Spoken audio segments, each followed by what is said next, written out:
Welcome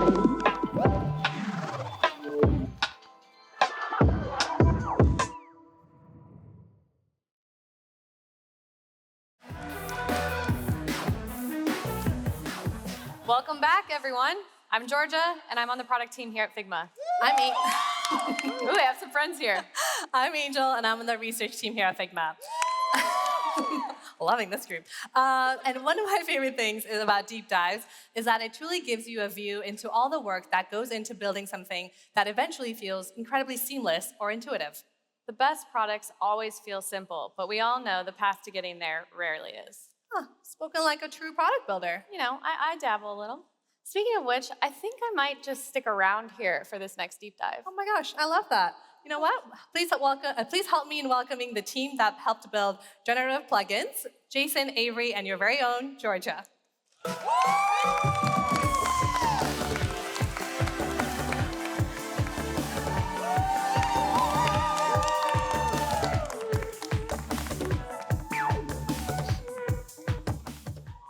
It's like I never left, because I didn't. Welcome to my friends. You all know me, I'm Georgia, but I'm on the product team here at Figma. Yes, we all know Georgia has been on this stage all day, but this is my first time. So hello, everyone. I am Avery.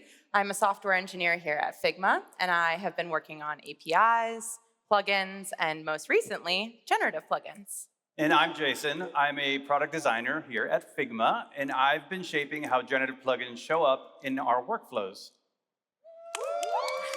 Thanks, friends. We have some plugin lovers in the house.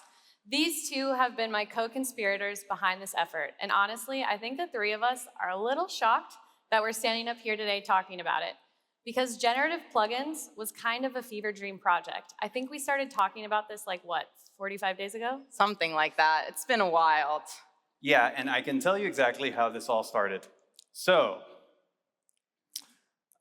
Figma has this amazing culture of sharing, right? So we have a Slack channel that whenever you want, you can throw something in there that you've been working on.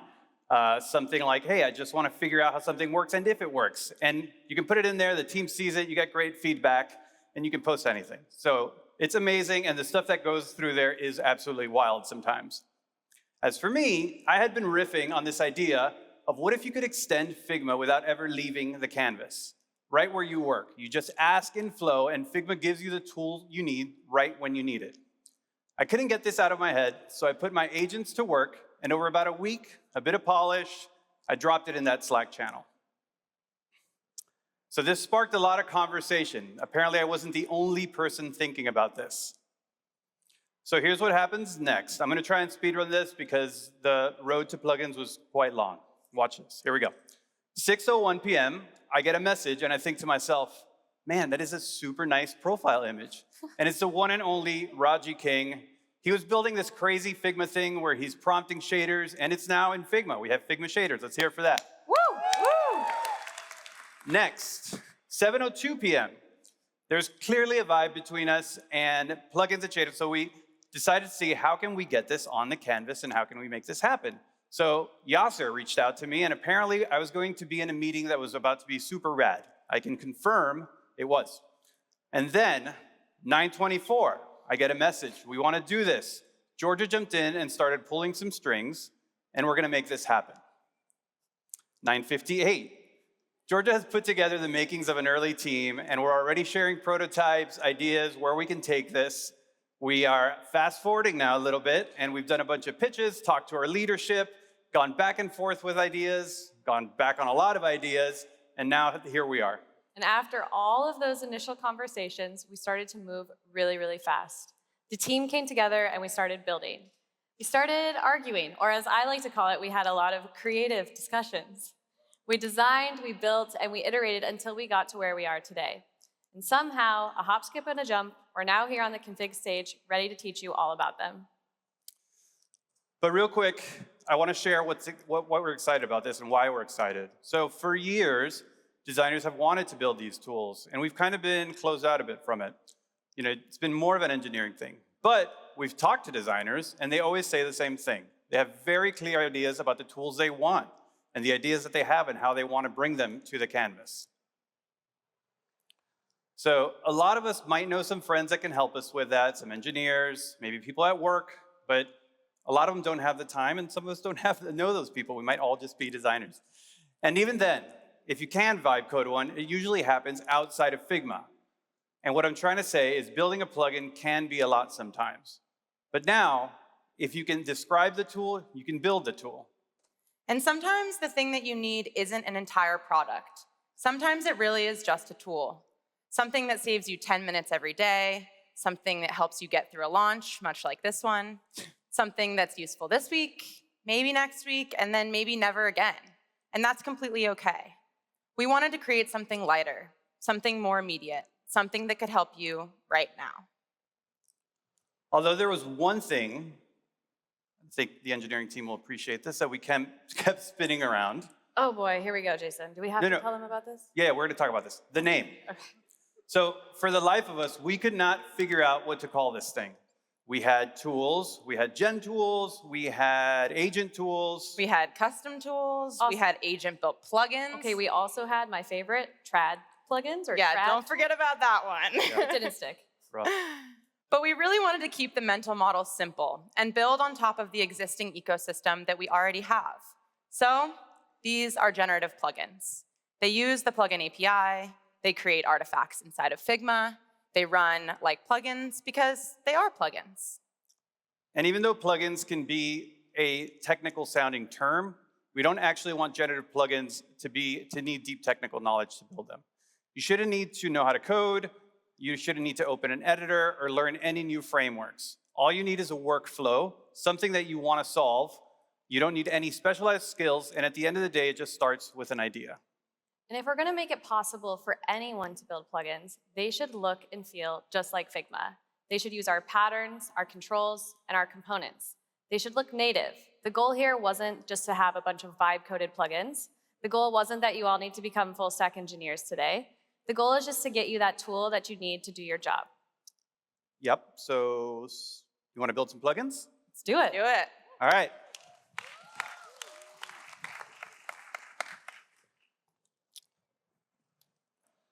So I want us to imagine that we're building some assets for a company called Off-Trail. Off-Trail is a cool meetup app for the outdoors, and we want to build a plugin to help us out with some things. So to start off, to create a plugin, we start with the agent. And when you get to the agent, sometimes you don't know what to build, so we've preceded a couple prompts in here if you want to go and pick some of those and try this out. You can also do some effects, some shader fills. But today, I know exactly what I want to build, so let's try this out. Off-Trail has this weather card component up here, and I want to see if we can pull in some live data from the web on stage. Excellent big. You're gonna do great, Jason. All right, so here we go. So create a plugin that pulls live data, Jason's way better at this than me. live weather data, and replaces, well, let's say, and paste the temperature. I only wanted to do that, so I'm going to say actually only the temperature. I don't know about you all, but my spelling has become much worse since I've started using This is so stressful. There's a reason I But didn't it's sign up for okay. that It's going to job. figure it out. Now I'm going to ask it to ask me about controls. You don't always have to do this, but I want to illustrate something here. So let's send it and see what happens. Okay, so while we wait for Jason's plugin to cook, I'm gonna talk a little bit about what's happening. So the agent is gonna identify what type of plugin you want to make. If it's unclear, as Jason mentioned, it will ask you follow-up questions to clarify controls or UI components that you wanna add. This ensures that you're aligned on what it's creating on the very first try. Once it completes, it'll show a CTA right in the chat so you can run it directly without losing your place. Oh hey, Jason, it looks like we got a question about controls. Which controls do we want our weather plugin to include? Location, temperature, both? Oh, I guess we're doing temperature. I guess we're doing temperature. Okay, so while we let that cook a little bit more, I'm gonna show you a little bit about props kit. So let's zoom out here. Even if you don't select a specific UI, the agent is gonna capture the style and feel of Figma. And that's because we've introduced a new UI library for plugins called Props Kit. Here you can see a bunch of those different controls on the canvas, and your plugin can pull from all of these and compose them in different ways. This makes it so that you're able to make plugins that look and feel like Figma and super professional at the same time. By default, the Figma agent will use Props Kit by default, but it also can bring in custom controls, or you can push it to do a UI that you want that's a little bit different. So let's go and see what Props Kit looks like for some of the first-party tools that we've published to the community today. So I'm gonna go and navigate to this new tools bar on the left rail. This houses weave tools, shader effects, shader fills, classically built plugins, and also our new generative plugins. We can see I have a few recently run tools here. We have this brand called Off Trails that we're gonna work with today, and they want us to work on this slide deck.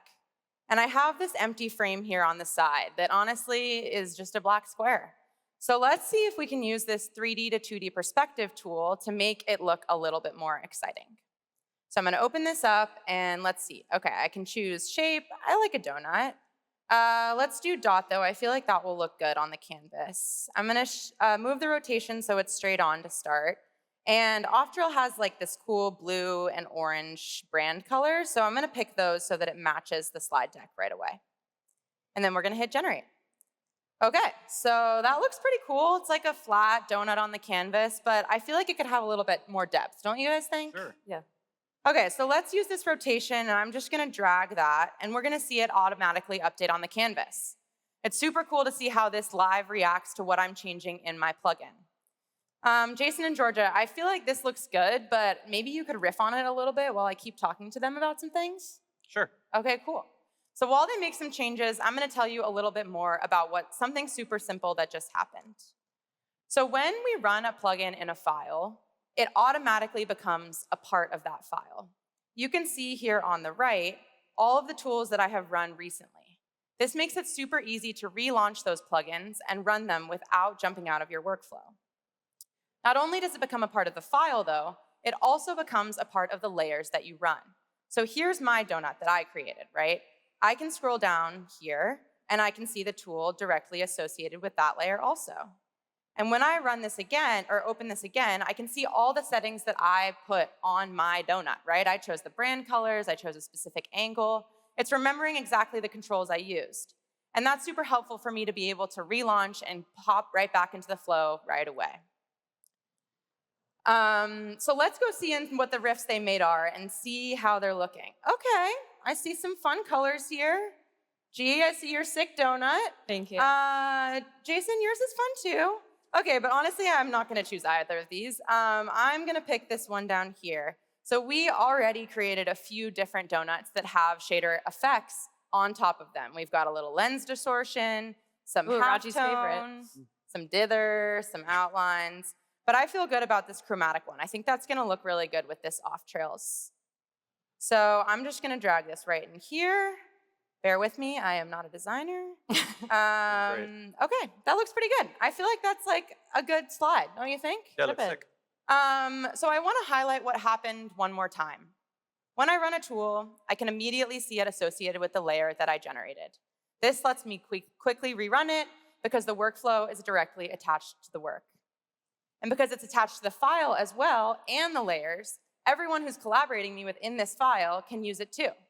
I don't need to publish it. I don't need to send them a link and explain how to install it. It's just there. If I duplicate the layer like Jason and Georgia just did, the plugin also comes with it. If I copy it into another file, the plugin comes with it there too. The tool always travels with the work. Okay, so for y'all who are at the keynote, Georgia was showing a little bit about this bento grid. We've also seen this with motion, and we dropped it into the file. And since she added in this file, the tool came with it. So if I scroll down here, I can see the bento grid builder. Now, I like these images, but I think I want to shuffle them around a bit. So I can quickly click reshuffle, and we can see a few different images pull in until I feel good about the options. So what do y'all think about that? Good? Love it. Love it. Okay. I think this slide deck is looking pretty good. You think we can send it off? Yeah, let's ship it. Yeah, I think we could, but I kind of want to get on Oh, this. fair enough, fair enough. Yep. Okay, all Let right. the designers Go ahead, cook. Jason. So I've actually been building a plugin the last couple hours, and I'd love to share it with you. I think it would be really cool in this one slide over here. So one thing I had in mind is that I really wanted to see if I could take one vector node and another vector node and then have them blend together with all the steps in between. So I asked the agent for that. Let's see how we can incorporate that here. So I'll take this little thing here. Let me undo that, zoom in a bit. Let's move it over here. Maybe resize it a bit and make it a more off-trails color. And then what I'll do is I'll go ahead and open our vector blend path tool that's here on the properties panel. And I will select the first node. I will select the second node. But before I run it, I want to say a couple things. Props Kit is very cool. And one of the very cool things about Props Kit is all the controls that it offers. So you normally get a lot of sliders and number inputs and regular dropdowns. But if you want to get creative and try new ways to explore the canvas and designs on the canvas, you can ask for things like easing or joysticks or 3D controls and ask the agent to map them to properties that you probably would have never thought of mapping it. And that really does open up a whole new way of playing around on the canvas. So on this plugin, I have morphing, gives me some option. I had some transform, but let's just run it and see what it does. Cool, so it created these steps in between. Kind of want a lot more of them. So let's dial this up a little more. Yeah, and then another thing while I was building this plugin, another cool thing that I would encourage everyone to do is to iterate. Start small and then build on top of that. I thought it'd be really cool if I could get this node blend to follow a path. So I asked for that. So you can see here, it puts this blue line here that represents the actual node, and we can go ahead and move it, and it moves in real time here as I move it. So let's kind of make this look a little nicer, maybe give it a little curve. Nice. And then maybe rotate it forward a little bit. Yeah, I That's like the kind of rotation. cool. And then just to show off, like you can mess with these and controls and see what that does. How's that look? Perfect. I think they're going to love it. Okay, cool. Let's ship it. But, oh, you know what? It's been a while. Let's check on the weather. Let's. By the weather, I mean the plugin, not the actual weather outside. Yeah, that's probably fog, so it's not worth checking on. All right, so we asked our agent to build our live weather data plugin. Let's go back to the agent, and here it is. Cool. It even gives us some instructions on how to use it that I'm not going to read, so hopefully this works. All right, so this is a one-shot plugin. We've all played around with LLMs and agents. Let's cross our fingers.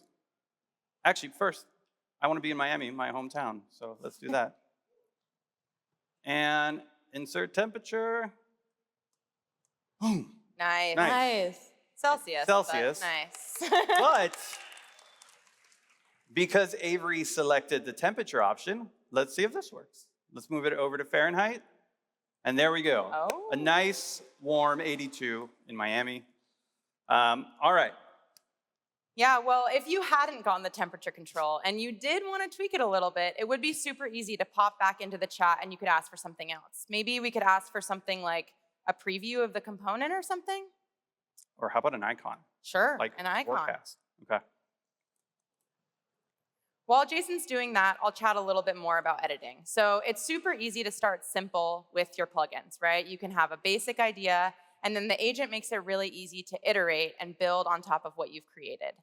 If you hadn't been in this chat, Jason, you can also jump into editing in a lot of different locations. So if you navigate to the left real quick, you'll see that your recently run plugin pops up at the top.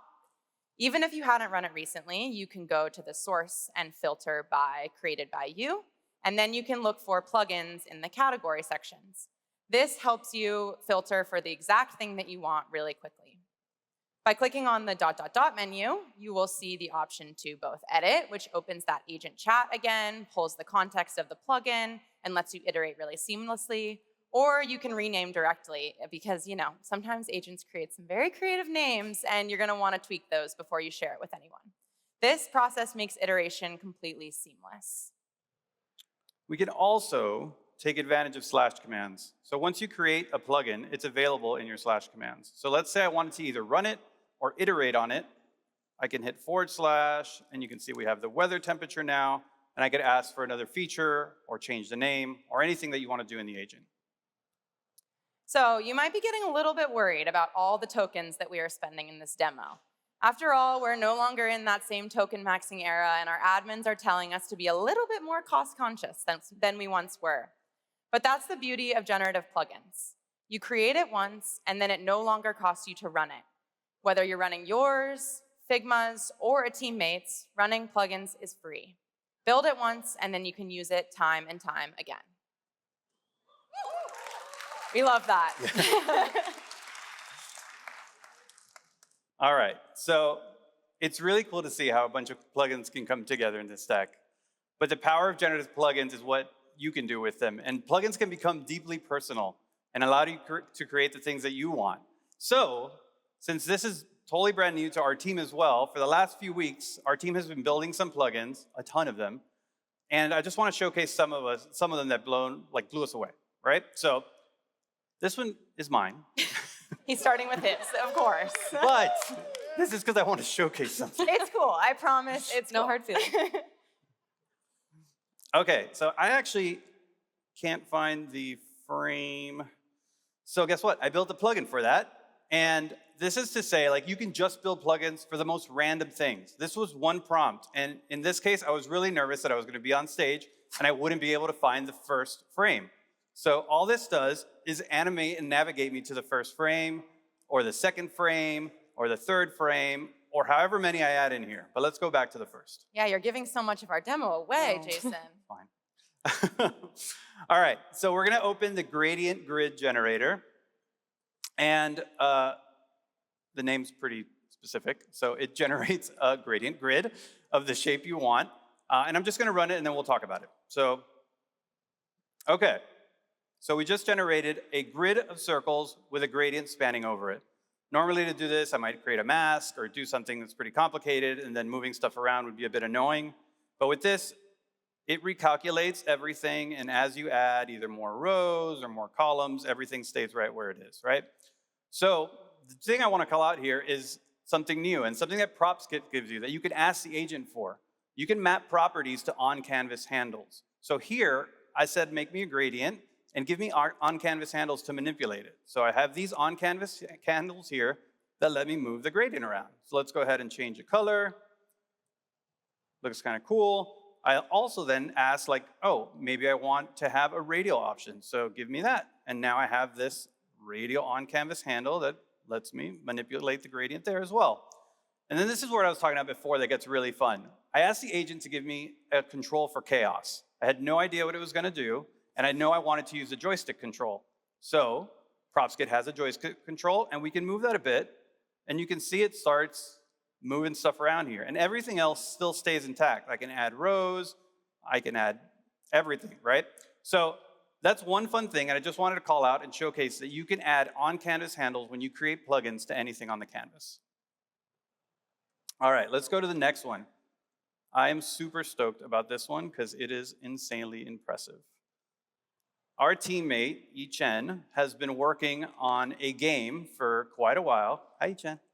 And it's amazing, like the work she's put into it. And I want to also highlight a couple things here. What you've seen have been pretty much 1 or 2 sentence prompts. What Yi-Chen was building required a ton of thought, and she had a very specific thing in mind. So Yi-Chen used the Figma Notion connector to create a PRD, spent a ton of time working on that. You can see there's mock code, all these functions and stuff here, and she built out this PRD and fed that into the agent with the Notion connector to build out this tool. And what this tool does, it's 2 pieces. There's a convenience tool that she built for herself, and then a terrain builder if you're building a game. So you can imagine if you're building a 2D game, you need tile sets, and you need to be able to map those onto a grid.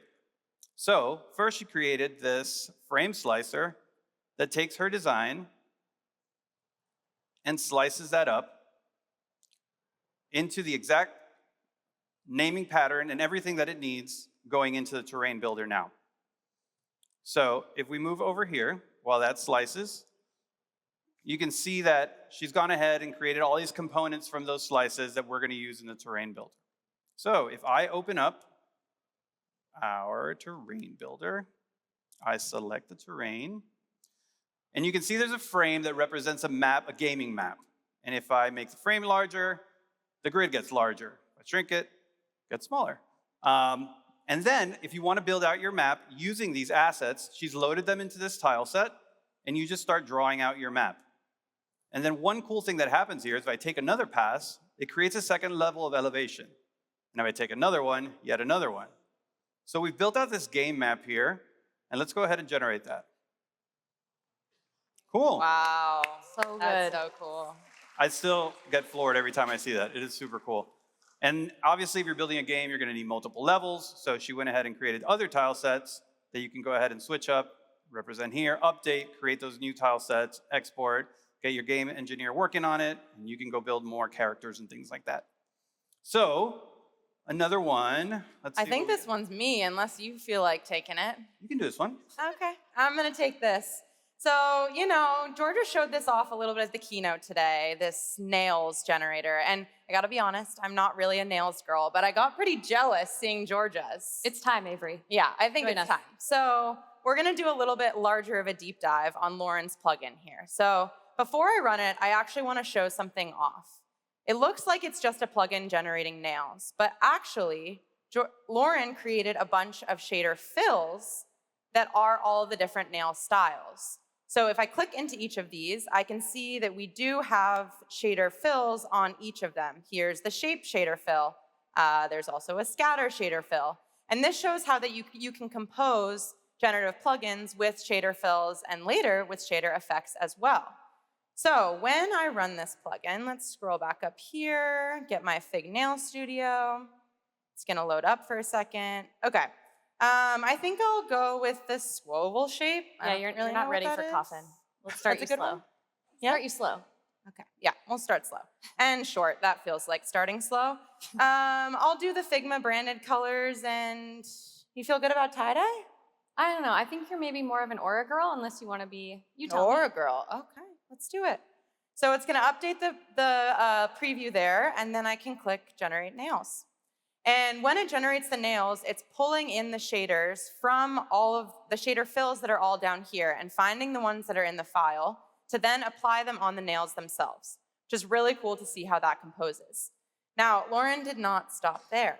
So if I click into this nail, you can see there's a little bit of light action going on, right? That's because there is also a shader effect applied on top of it. And this has elements for curvature, for gloss, for intensity, and it has one of those on-canvas handles that Jason was telling us about. Lovely. So I can move around the light position and see how these are really gonna glisten in the sunlight. So I think this is a super cool example of how you can compose all of the new things that we created today and launched to you all, shader effects, shader fills, and generative plugins, into one super powerful and useful tool. Are we going to All get right. our nails done? Yeah, we're definitely We're gonna gonna get our ship it? nails done. All right. now. We'll see All you right. all at the nail catwalk later. So let's wrap up with an interesting one. And I'm not even going to describe what it does. I'm just going to show you. But I do want to say this one, we got a message from Khan at God knows what time. And he's like, check this out casually. And So this, casual, right? always so casual. And this is just more pushing the limits, right? You have the whole plugin API available to you. So you can just really think of really wild stuff to do. So with that said, does anybody want to join me? Oh, sure. This is the embarrassing part, but I'll do it with you I'm gonna so you stay don't away have to from do this. it alone. Okay. So Khan built this, which is outlining our face and doing all these other It's things. using the webcam on this computer. Yeah, so let's go ahead and record and see what it does. All right, here we go. I know what it does. I've done this 100 times now. You guys look All so right. ridiculous. All right, embarrass ourselves in front of a bunch of people. Here we go. We hit stop, and it's now put on the canvas our faces, and it's outlined, found our nose, and all that stuff. So Khan, this was very cool. Everybody give Khan a hand. But Shout out, Khan. while that blew my mind when I first saw it, he was like, no, watch this. And then if I click on this and open motion, it's keyframed our entire face video and put it on the canvas. So this Pretty cool. That's so cool. This just goes to show you, you really can get extremely creative. And also, you can just build some stuff for fun, for your team, for yourself. Yeah, so those are our team demos. Give it up for the team. All right. All right, so I think we're gonna take it back to slides now and do a little quick wrap up for you all. Let's talk about what is coming next. So first I wanna say that Props Kit and the on-canvas handles are available today for all generative plugins. So get out there, take advantage of them. But don't worry, they also will be coming to classically built plugins shortly. So if you already have built something, you'll be able to upgrade your plugin if you wanna use these Figma branded components, or if you wanna add more of that on-canvas interactivity. In addition, generative plugins will soon be publishable to the community and to your organization. You can also browse first-party plugins on the community today, so that is already available, but we know that you're gonna be asking for publishing your own because I've already been asked twice today. So it is coming. We promise you we are working on it, but as a reminder, right now you can share them by inviting other people to your file, copying them across files, but we do know you'll want broader sharing, so we are working on it. And if there's one thing to take away from today's deep dive, it's that now, think of just a plugin, a workflow that bothers you, or a tool that you've always wanted but you can't seem to find, and just go try and build it with the design agent. Start small, ask the agent to create something really, really simple, or go as big as Ishen and grab a PRD and try to build out a whole product. You can pull in that context with those connectors or build something completely new. What excites us the most about generative plugins is that this is still incredibly early. Like, we started this like a month and a half ago. The team behind this is basically operating like a mini company with inside Figma, some of them in the front row, we love you guys. And we're moving so fast. We're super AI-pilled, as Raji would say, and shipping relentlessly. Everything you saw here today was built just in the weeks leading up to Config, and we're really just getting started. We have a long list of all the things we want to build, things that we didn't make through all those creative discussions fully aligned, and a lot to unlock next for you. And our pace isn't slowing down. So please give it a try, push it in unexpected directions, ask for something, you might break it, that's okay, tell the agent to fix it, and tell us what's working and what's not. But most importantly, please share what you're building with us so that we can continue to improve. We can't wait to see what you all build. Thank you.